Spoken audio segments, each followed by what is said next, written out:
Alors, là, ce qu'il y a derrière moi, avec un contre-jour incroyable qui empêche de voir sa belle couleur. Ah, voilà, c'est le lac Tekapo. Joli spectacle, hein. Bon, bah, c'est un des grands lacs alimentés par le glacier du Mont Cook, le point culminant de la Nouvelle-Zélande, qui est pas loin, qui est juste derrière ces petits reliefs-là. C'est vraiment un hotspot de tourisme, hein, qu'on peut voir. Il y a des touristes qui dansent sur des cailloux et qui se prennent en selfie. Bonne ambiance, quoi. Un gars qui écoute les Beatles à fond. Ah, le début de la prochaine étape vers l'île du Sud, vers Bluff, vers le sud de l'île du Sud. On a des pins un peu partout. Ambiance montagne. Ça y est, on y est. Bon, là, la météo est exceptionnelle, donc c'est très agréable, mais à mon avis, ici, tu dois pouvoir passer des nuits bien glacées, hein.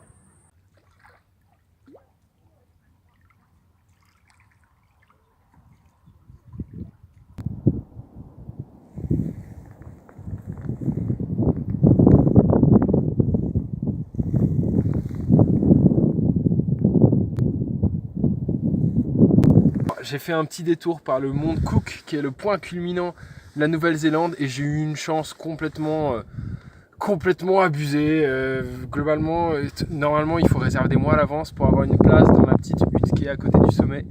Et je me suis pointé comme une fleur, et il restait un lit de libre, car quelqu'un s'était désisté pour cause de mauvais temps. Et tu m'étonnes, hier des rafales à 70 km/h dans la nuit. Je vous raconte pas la marche des héros pour aller rejoindre le petit bloc sanitaire qui est à l'extérieur de la hutte au milieu de la nuit. Bon, alors là, c'est officiellement la mission toilette la plus hardcore de l'univers. J'ai vu sa météo finalement absolument rien à voir avec ce qu'on m'a annoncé à l'office. Il disait qu'il allait peut-être avoir un petit peu de vent, peut-être un peu de pluie, mais que ça se lèverait dans l'après-midi. Et en fait, il s'avère qu'on est sur le front, quoi, l'avancée d'un front d'air très froid venu directement de l'Antarctique. Il y a du vent qui bombarde comme jamais. Et on est une centaine de mètres au-dessus du point de 0 degré. Et donc là, il y a une cinquantaine de mètres à faire dans la tempête pour rejoindre la hutte, pour aller aux toilettes. C'est assez marrant. Pour vous donner une petite idée de ce à quoi ça ressemble, et ben ça, et franchement, c'est plutôt pas mal. Donc voilà la vallée glaciaire du Mont Cook. Et là-bas, perdu dans les nuages, le sommet, le glacier tout autour. Et en remontant un petit peu,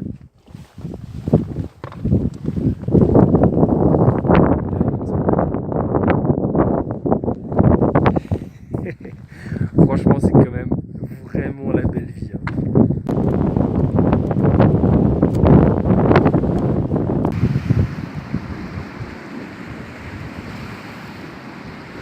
Alors là, une petite pause pour une plante qu'on trouve un peu partout ici en montagne, c'est du cynérodon ou de l'églantier.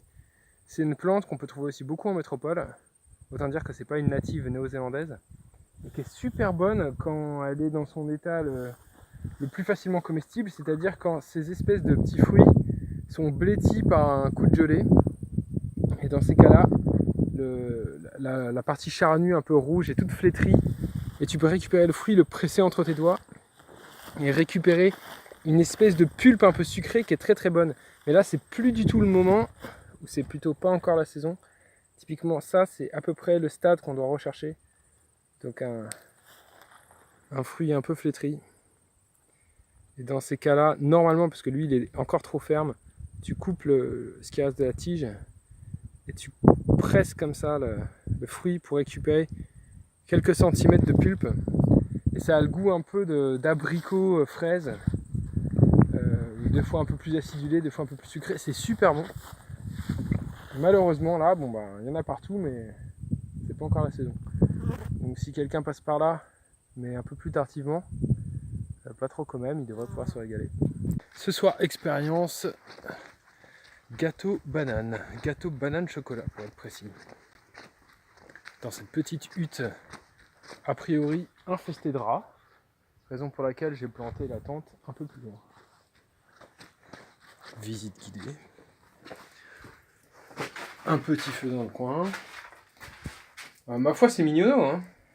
Bon, par terre, c'est un peu Beyrouth. Et Beyrouth est une très jolie ville, hein, malgré cette expression. Bon, allez. Voilà le début de la pâte. Et les vieilles bananes que je me trimballe. On va voir ce que ça va donner. Ok, on va dire que c'est bon. On va voir ce que ça donne une fois qu'il est sorti du four. Joli petit gâteau banane chocolat. Ça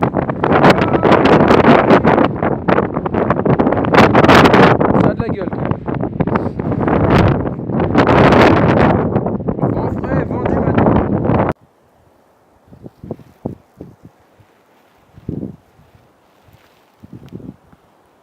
Ouh. Donc de retour dans la forêt, et là ce qu'on peut voir juste en face de moi, c'est un totara. Ça faisait un petit bout de temps que j'en avais pas vu.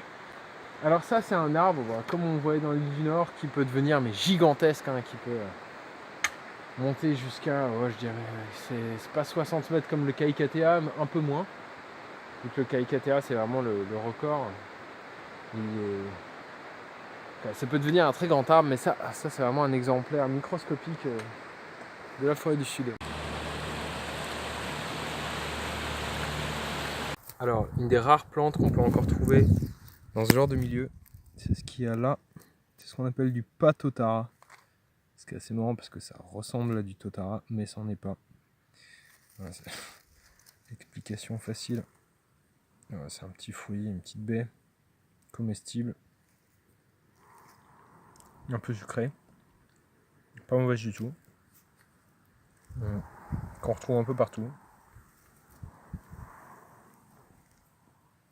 Voilà. T'en as. C'est vraiment des toutes petites baies. Hein. Faut s'accrocher pour en faire un repas. Il paraît que c'était très populaire chez les enfants maoris. Ce qui est sympa, c'est que ça se retrouve apparemment à toute altitude. Du moins là, c'est à peu près les derniers fruits qui restent. Bon, allez, on va continuer la journée dans ces paysages. La belle vie.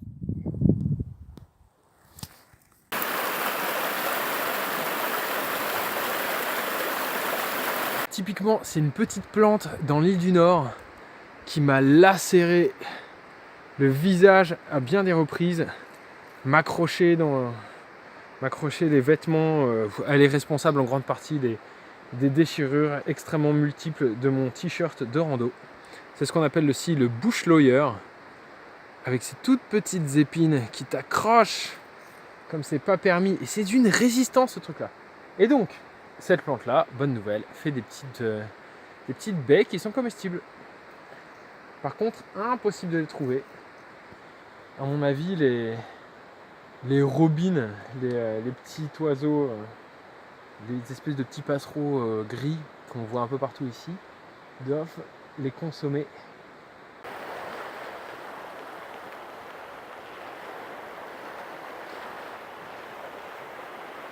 Il s'en est passé des choses ici. Hein. Bonne chance les gars.